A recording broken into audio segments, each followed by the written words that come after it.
Welcome to Time to Tweak, your channel for all things business and tech. Today we're diving into the captivating tale of WeWork, a company that soared to dizzying heights before crashing back down to earth. Fasten your seatbelts, because this is a story of ambition, excess, and ultimately a cautionary tale for startups everywhere. This isn't just another business story. It's a story about the dangers of unchecked ambition and the importance of building companies on solid foundations. We'll analyze what went wrong, who was responsible, and what lessons can be learned from this high-profile debacle. Get ready to explore the rise and fall of one of the most talked-about startups in recent memory. Let's dive in. Our story begins in 2010. The financial crisis was still fresh in everyone's minds. But amidst the uncertainty, two entrepreneurs, Adam Neumann and Miguel McKelvey, had a vision. They saw an opportunity in the changing world of work. The rise of freelancers, remote workers, and small businesses created a demand for flexible, collaborative workspaces. And thus, WeWork was born. WeWork offered more than just desks and Wi-Fi. It promised a sense of community, a vibrant work environment, and a lifestyle brand that resonated with a new generation of workers. Fueled by Neumann's charisma and a flood of venture capital, WeWork expanded at breakneck speed, gobbling up office space in major cities around the globe. WeWork's growth was nothing short of meteoric. They tapped into a cultural shift, attracting a diverse clientele from freelancers to Fortune 500 companies. Investors were captivated by Neumann's grand vision of revolutionizing not just office space but also education, living, and even fitness. Money poured in, particularly from SoftBank's Masayoshi Son, who became enamored with Neumann's charisma and WeWork's potential. By early 2019, WeWork had reached its peak valuation, a staggering $47 billion. The company was preparing for a highly anticipated IPO, with dreams of even greater expansion and dominance. Little did anyone know, behind the sleek facade and lofty rhetoric, cracks were beginning to appear. August 2019. The stage was set for WeWork's grand entrance into the public markets.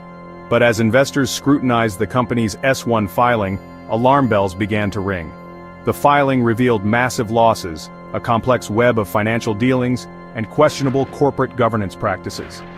Neumann's lavish lifestyle and unconventional leadership style, once seen as part of WeWork's allure, now raised serious red flags. The IPO was quickly shelved, marking a stunning fall from grace for the company. WeWork's valuation plummeted, and questions swirled about its ability to survive. The company that was once hailed as a disruptor was now facing an existential crisis. Adam Neumann's outsized personality was central to WeWork's rise. He was the ultimate salesman, weaving a compelling narrative that captivated investors and tenants alike. His leadership, however, was also marked by conflicts of interest, self-dealing, and a lack of financial discipline. Reports emerged of questionable personal expenses charged to the company, raising concerns about his judgment and accountability. In the aftermath of the failed IPO, Neumann was ousted as CEO. SoftBank, now WeWork's largest investor, stepped in with a bailout package, but the company's valuation was slashed to a fraction of its former glory. The Neumann era was over, but the company's troubles were far from resolved. Just as WeWork was reeling from its failed IPO and leadership crisis, the COVID-19 pandemic struck. The global health crisis and subsequent economic downturn delivered another blow to the company's already shaky foundations. Demand for office space plummeted as companies shifted to remote work. WeWork, with its massive lease obligations and declining occupancy rates, found itself in a precarious position. The pandemic exposed the vulnerabilities of WeWork's business model, which relied heavily on short-term leases and a constant influx of new members. Faced with mounting losses and dwindling cash reserves, WeWork was forced to make drastic cuts and explore strategic alternatives.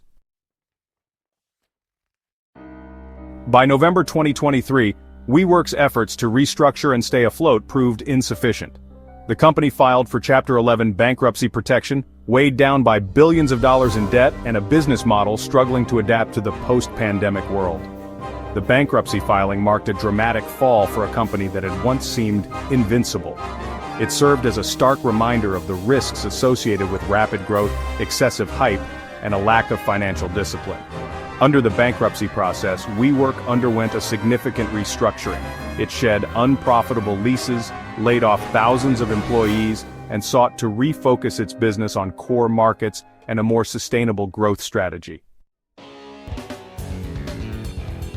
In a twist of fate, Adam Neumann, the ousted founder, attempted to make a comeback in 2024. He submitted a bid to reacquire WeWork through his new venture, Flow, in a deal reportedly worth over $500 million. Neumann's audacious bid, however, was met with skepticism and ultimately rejected. Critics argued that his involvement would be a distraction and could jeopardize WeWork's efforts to move forward.